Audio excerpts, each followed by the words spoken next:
Good morning, students. How are you all? I wish you all are good. पिछली class में हमने English का lesson number 3 flying together के question answers किए थे. इस क्लास में हम आगे उसकी बैक एक्सरसाइज ग्रामर पोर्शन को करेंगे. ठीक है. Read the following. This tree was the home of a flock of wild geese. Flock of wild geese. Flock का मतलब क्या है यहाँ पर? फ्लॉक का मतलब यहाँ है झुंड.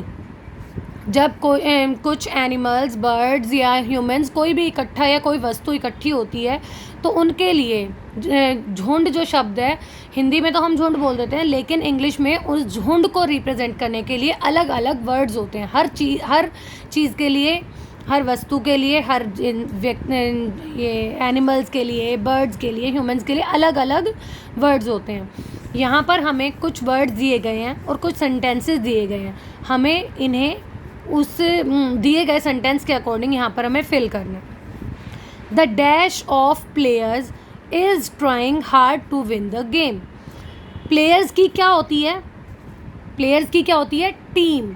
तो क्या आ जाएगा? The team of players. Players की टीम गेम जीतने के लिए बहुत मेहनत कर रही थी, बहुत दिल से कोशिश कर रही थी. आगे, a dash of children went for a picnic last Sunday. Childrens का क्या होगा? चिल्ड्रंस का होगा ग्रुप. तो a group of children last Sunday को, यानी कि पिछले संडे को पिकनिक मनाने के लिए गया. A bunch of flowers. Bunch, flowers के लिए क्या यूज़ होता है? फ्लावर्स का जो गुच्छा होता है, गुच्छा यूज़ करते हैं ना, उसको क्या बोलते हैं? Bunch. A bunch of flowers looks very beautiful.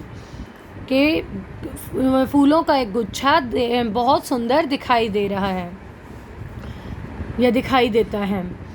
A dash of people followed the hero. People, लोगों की क्या होती है? भीड़. तो भीड़ के लिए क्या शब्द यूज़ होता है? क्राउड. तो a crowd of people followed the hero. लोगों की भीड़ ने हीरो के फॉलोड मतलब उसके पीछे पीछे चले, फॉलो किया उसको. And dash of soldiers. Soldiers की क्या होती है? फौज होती है. फौज को क्या बोलते हैं? आर्मी.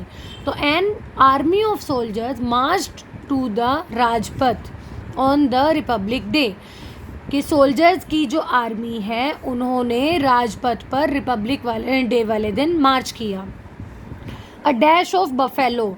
बफेलोज का क्या होता है? झुंड होता है. उसको क्या बोलते हैं? बफेलो, काओ और कैटल्स वगैरह जो भी हैं उनका सबका झुंड होता है. उसके लिए वर्ड यूज़ होता है heard. A herd of buffaloes was seen in the pond. के पोंड यानी कि तालाब में एक भैंसों का झुंड दिखाई दिया. अ डैश ऑफ बीज. बीज के जो झुंड होता है, मधुमक्खी का जो झुंड होता है, उसको बोलते हैं स्वाम. तो अ swarm of bees has made a hive in the tree. Hive का मतलब क्या है? उनका जो छत्ता होता है ना बीज का, वो.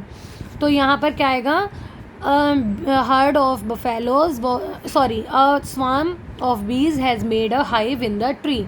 एक मधुमक्खी के एक झुंड ने ट्री में अपना छत्ता जो होता है वो बना लिया.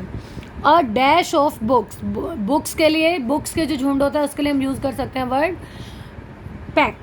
Pack of books is lying on the table. अब एक जो किताबों का जो ग्रुप है, झुंड है, जो भी आप कहना चाहते हो, उसको पैक बोलते हैं. उसको वो टेबल पर पड़ा हुआ है.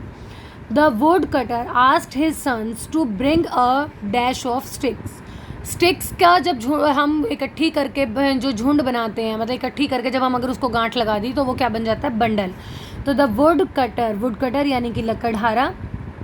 लकड़हारे ने अपने बेटों को लकड़ी के बंडल लाने के लिए कहा.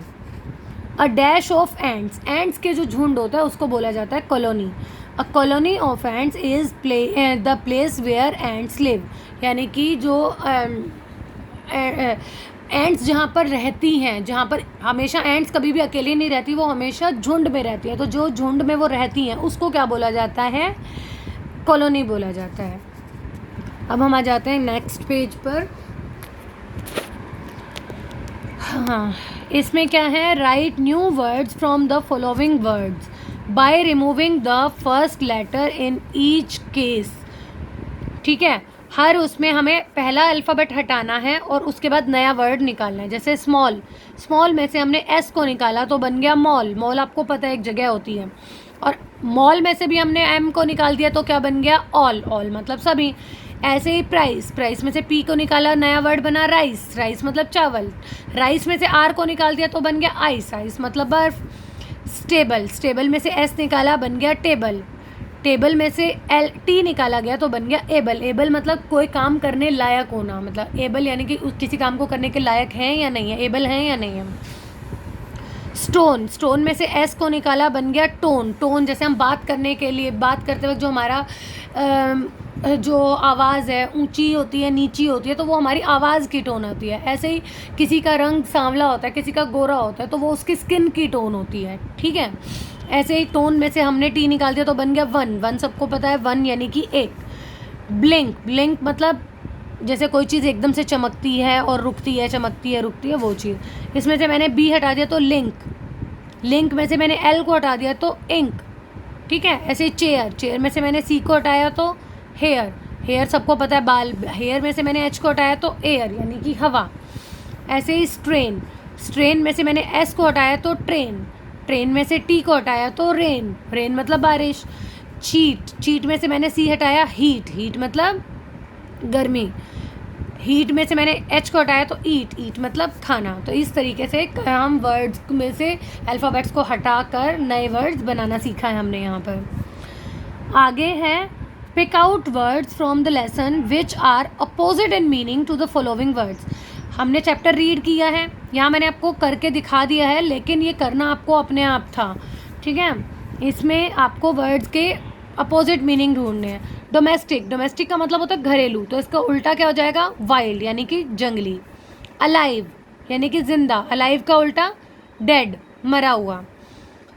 स्ट्रॉन्ग, स्ट्रॉन्ग हमारे पास इस चैप्टर में स्ट्रॉन्ग का मतलब होता है मजबूत, तो इस चैप्टर में हमारे पास मजबूत का उल्टा क्या होता है, या तो होगा वीक या नाजुक। तो इसमें हमारे पास नाजुक वर्ड इसमें अपोजिट के तौर पर आया तो हमने वर्ड लिया टेंडर। रिमेंबर यानी कि याद रखना, उसका उल्टा हो गया फॉरगॉट, भूल जाना। सेव यानी कि बचाना, तो या सेव मतलब बचाना, सुरक्षा करना, इसका उल्टा डिस्ट्रॉय यानी कि नष्ट करना। बॉटम, बॉटम सबसे नीचे, टॉप सबसे ऊपर। अर्लियर, अर्लियर यानी कि पहले, और लेटर मतलब बाद में। फ्रंट, फ्रंट मतलब सामने, बैक मतलब पीछे। थिक, थिक का मतलब होता है मोटा, और यहाँ पर थिक के अपोजिट में भी हमारे पास जैसे उसमें बात की जा रही थी क्रीपर की कि वो अब थिक हो गई है तो उसको काटना मुश्किल है। वो पहले कैसी थी, टेंडर थी तो काटना आसान था। तो यहाँ पर हमारे पास थिक का वैसे अपोजिट होता है थिन। हमारे पास थिन वर्ड नहीं था, हमें चैप्टर में से ढूंढना था, इसलिए हमने यहाँ पर वर्ड यूज़ किया टेंडर। स्लोली, स्लोली का अर्थ होता है धीरे से, तो उसका स्लोली इसका उल्टा लिखना था। सॉरी, मैंने इधर वर्ड ले लिया क्विकली, क्विकली नहीं होगा इसका, ये गलती से मैंने सिमिलर वर्ड लिख दिया है। स्लोली का होगा fast.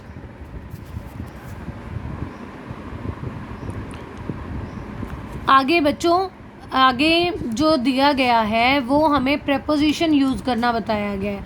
Use of preposition time के लिए और प्लेस के लिए।